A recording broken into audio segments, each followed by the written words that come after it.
past certain hurdles that we might be experiencing. So that's what we're going to talk about this morning. Good morning, Rosalind. Welcome. So good to have you joining us this morning. And welcome to everybody else who's here with us. And let's just take a minute or two to get present before we get started.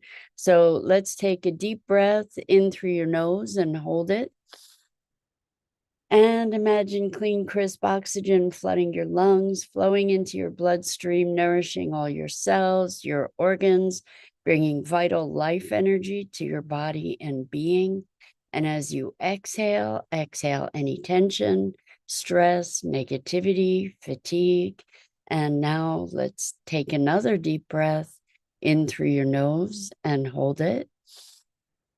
This time, imagine brilliant, bright light lighting you up from the inside out, illuminating, electrifying, energizing all your cells, all your molecules, all your electrons, creating a brilliant beam of light and energy from your heart out into the world. And as you exhale, exhale any remaining tension, stress, negativity, fatigue. And now let's press our palms together. Vigorously rub your hands together to feel the friction, the temperature, the pressure, the motion, the tickling and tingling when you stop. And allow all those sensations to bring you present right here, right now, into this remarkable physical form that enables us to experience life. Welcome, welcome, welcome. So the power of hand holding, where this comes from is that I had a work date with somebody yesterday on Zoom, and it was wonderful. It was really wonderful. So I don't know if you've ever had arrange something like that for yourself. Maybe you have things that we all have lots of things on a to-do list, and how we approach that list certainly can vary widely. But one of the things that I notice for me sometimes is that I will procrastinate. I will go do something else that needs doing, but isn't the priority. And so this was the case for the person that I had a work date with yesterday as well. And we agreed to what we were going to be putting our attention to. And we had an hour and a half on Zoom where we didn't talk to each other. We were engaged in our own workflow. We were on mute, and it was wonderful. We both made headway in the things that we had been avoiding, and it was delightful to just know that that other person was there, and without anything other than their presence. And so it's made me realize yet again how powerful just somebody else's presence can be. We don't need to necessarily be doing anything to support someone. We can just be present, be in proximity in some way or another, just by being there. So knowing that someone is there, it's kind of like if you were playing a game on the field, knowing that somebody's in the stands, and knowing that you have their support can make all the difference in the world. So Rosalind says, sometimes imagining a little girl version of myself and holding her hand to walk to the place when I'd rather be doing something else, opening the door for her to enter as I follow. Oh, that's beautiful, Rosalind. There's so many times that in the course of session work, we work with a younger version of ourselves. And holding hands, there's a support that is provided by that is just delicious. And I love it that you say when you'd rather be doing something else, you allow her to support you and you support her. That's a beautiful thing.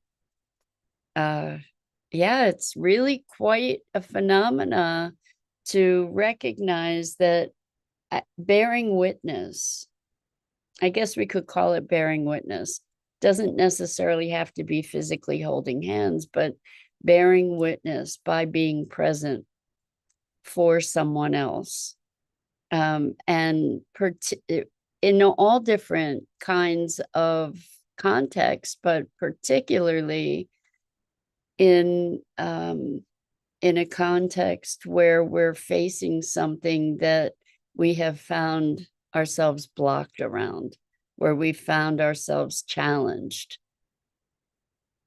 to have someone there to support you. I mean, so for my friend and for me, having each other there was something that allowed us each to focus, because we had a certain level of accountability to each other, so that we wouldn't just go off and watch TV or something, that we would actually focus on the task at hand. And it's interesting because this came up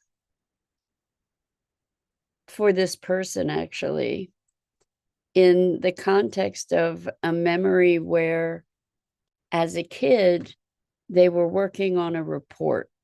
We all had reports we had to do as kids, I imagine.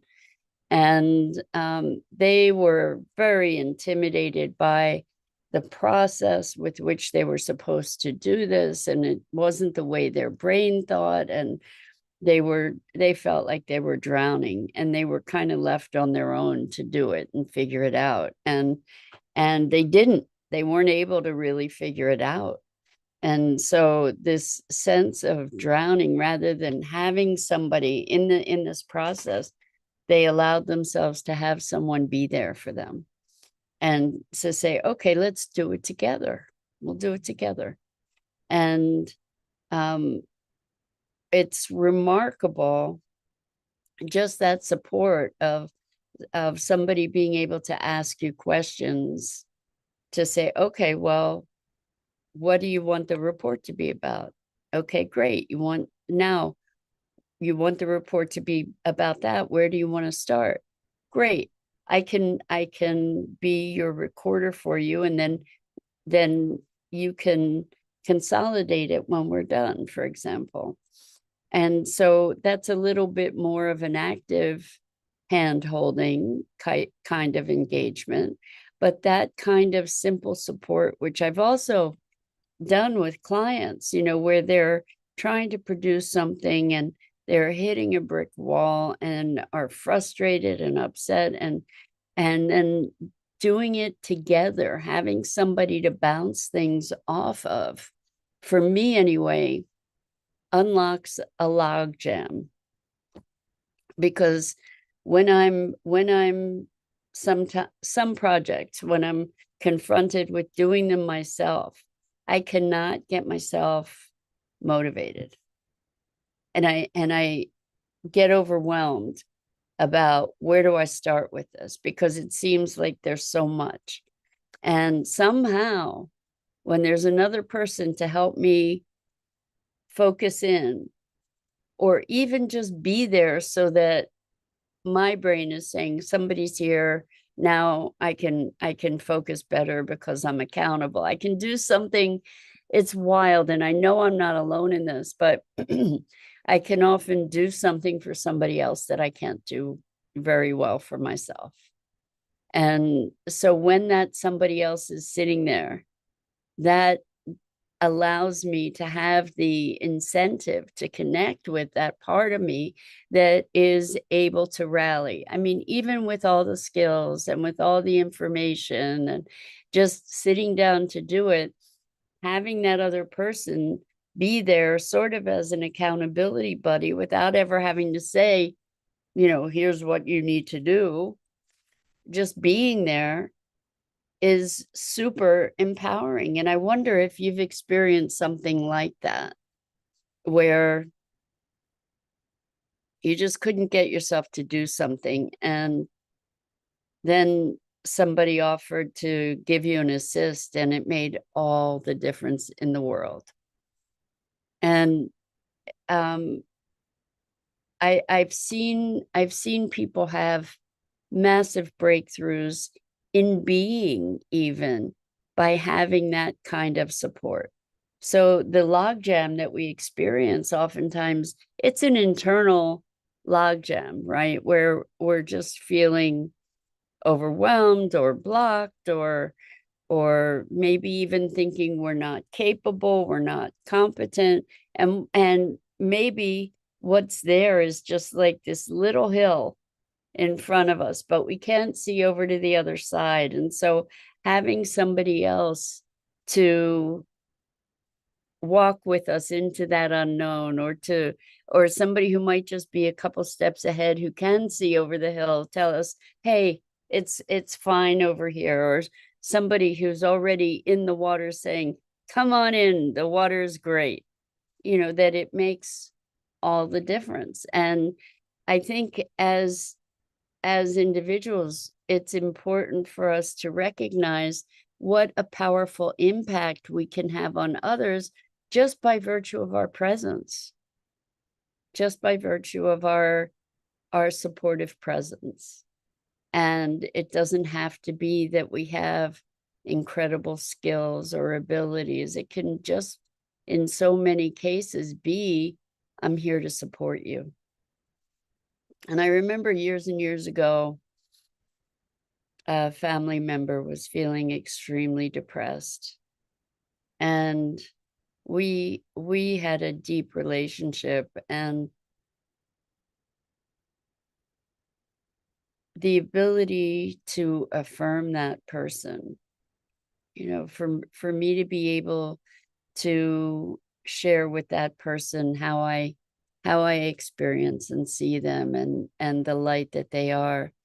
They said it only takes one other person in the world to give that grounding, to give that sense of meaning when we're stumbling, when we're falling, when we're flailing, when we feel like we're drowning.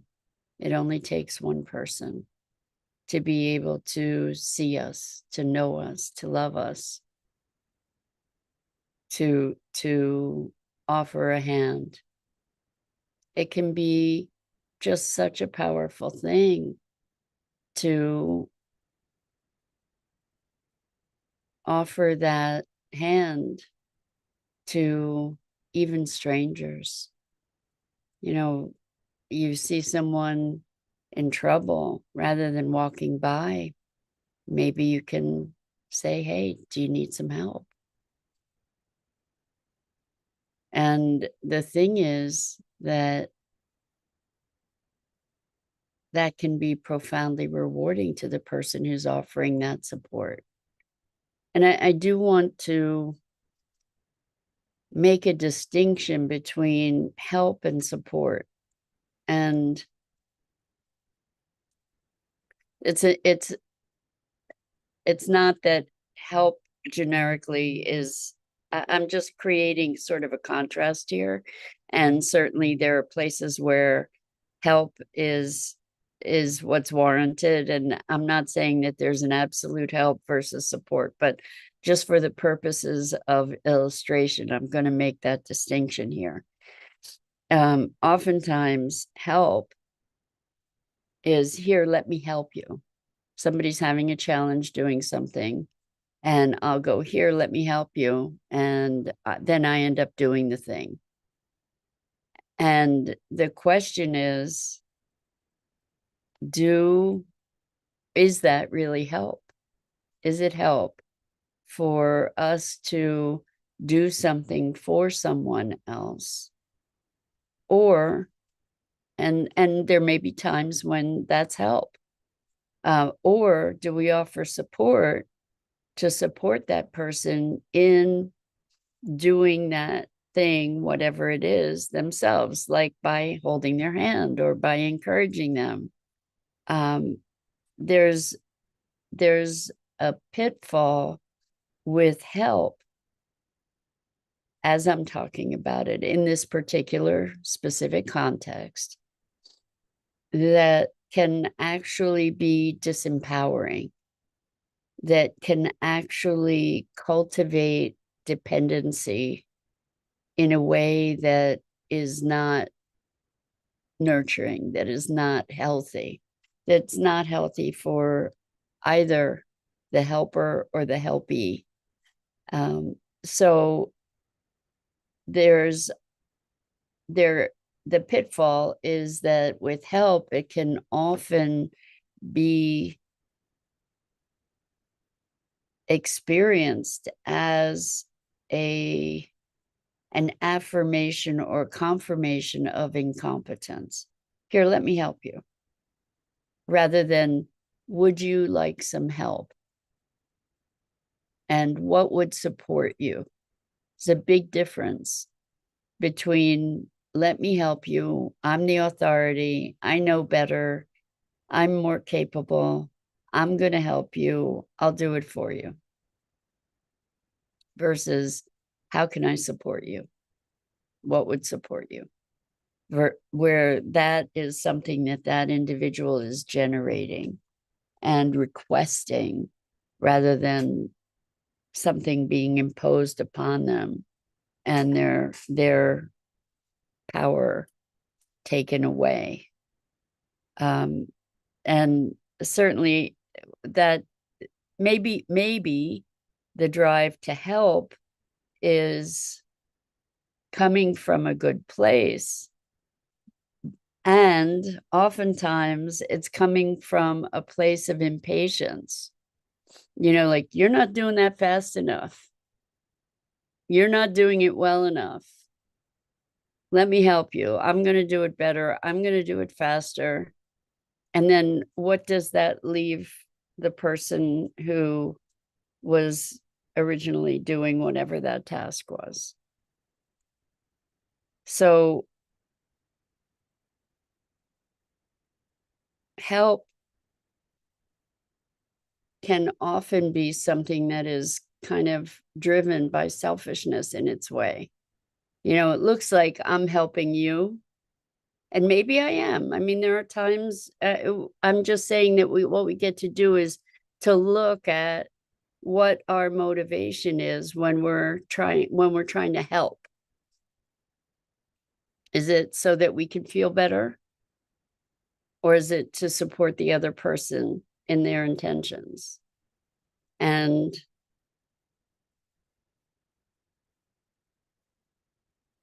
I think a lot of our systems are set up in a way that the help, rather than being supportive and empowering, ends up being disempowering. For example, where, and I don't have an answer for this, but where with social services, if you start earning too much money, for example, you lose the support while you're getting on your feet, for example, and you lose the benefit. So people who are not able, for instance, to work full time, start, maybe they're trying to get back into the workforce, for example, and they're making a certain amount of money that isn't enough yet to support themselves or to be in this transition, and that then results in losing the benefits. Like I said, I don't have an answer. I'm just saying that help can be incapacitating. So what happens is people end up staying at a certain level so that they don't lose the benefits that they have, that they need to survive. I've seen it with medical conditions where people are essentially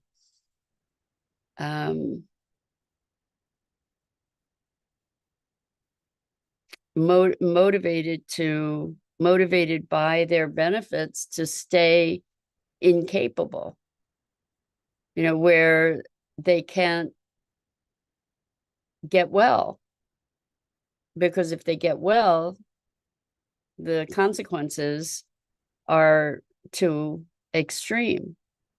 So it's an interesting conundrum, but it goes back to this thought about what is help, what is support,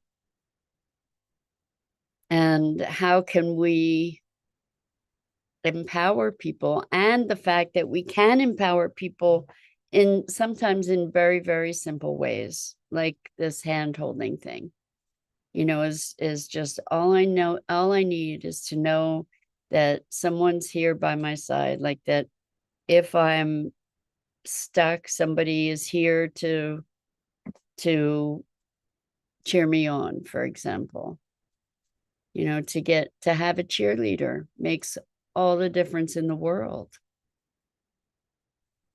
That person in the stands that's rooting for you, so that you're not just alone. And this comes back to the conversation about connection. And whether it's connection to our core sense of self, our core being, connection to something greater than ourselves, connection to another person, connection to a pet, connection to nature, that we cannot live and flourish in pure isolation.